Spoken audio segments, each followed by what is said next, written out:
Once again, welcome to TNP. In today's video, we are going to discuss about some steps and process you need to follow in order to become a marine officer or a marine engineer. For those who are aspiring to become marine officers, this is the right video for you to watch. So the first step, the first procedure, the first thing you need to do is to seek for an admission in a maritime institution.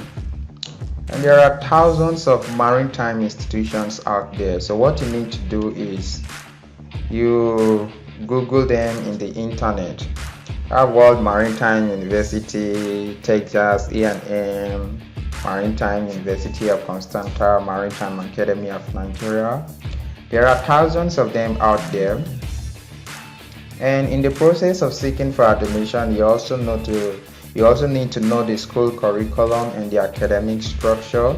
What I mean by the school curriculum and the academic structure is the number of years and the courses you are going to do within this year's interval.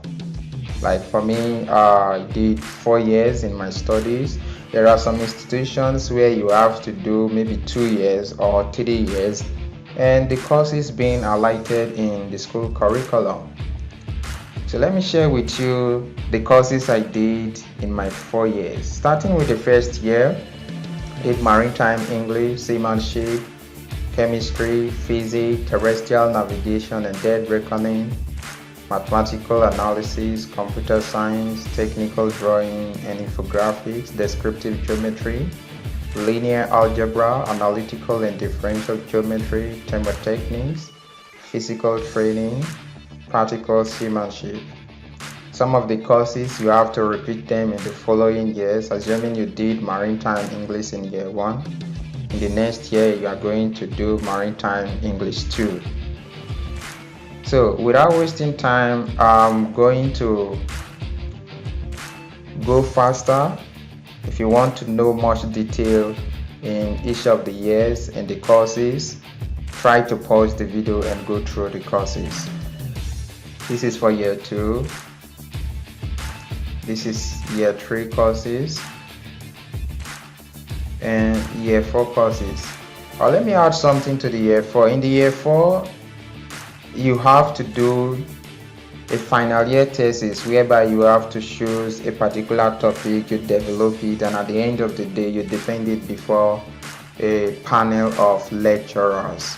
And also your sea time training within the 4 years interval or within the 3 years interval of your studies, you can do your seaboard training, which we will discuss in the following slides. So STCW certification, what about STCW certification? So these are the basic certifications you need to start with. There are actually advanced certifications as you grow your career. But to start with, you need certifications like personal or survival techniques.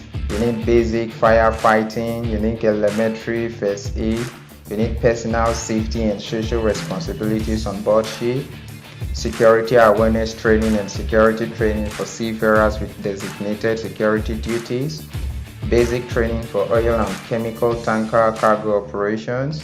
This is especially for those who are going aboard a tanker vessel. So if you are going to a tanker vessel, you need Tankers Familiarization Certificate, which is also known as basic training for oil and chemical tanker cargo operations. For the deck department, you need bridge team and resource management, which is not compulsory to start with. And also for the engine department, you need engine team and resource management. So those are STCW certifications. Then once you get those certificates, you can now proceed to the sea time. The sea time training is where you have to learn the practical knowledge of all what you have done theoretically. For the deck cadets, you have to stay on board an international seagoing vessel with a gross tonnage above 300 to 500. And for the engine cadet, the same requirement too, but for the period you have to stay on board for 9 months. So these are the periods you need to do your sea time training. Once you are done with the sea time training, you go to the next step, which is the certificate of competence, known as COC. So for the COC, you need to register in a maritime institution. They have to train you for another 3 to 6 months. After the training, you sit for a final exam, and once you pass the exam, they award you the certificate of competence. And then you are a marine officer or a marine engineer.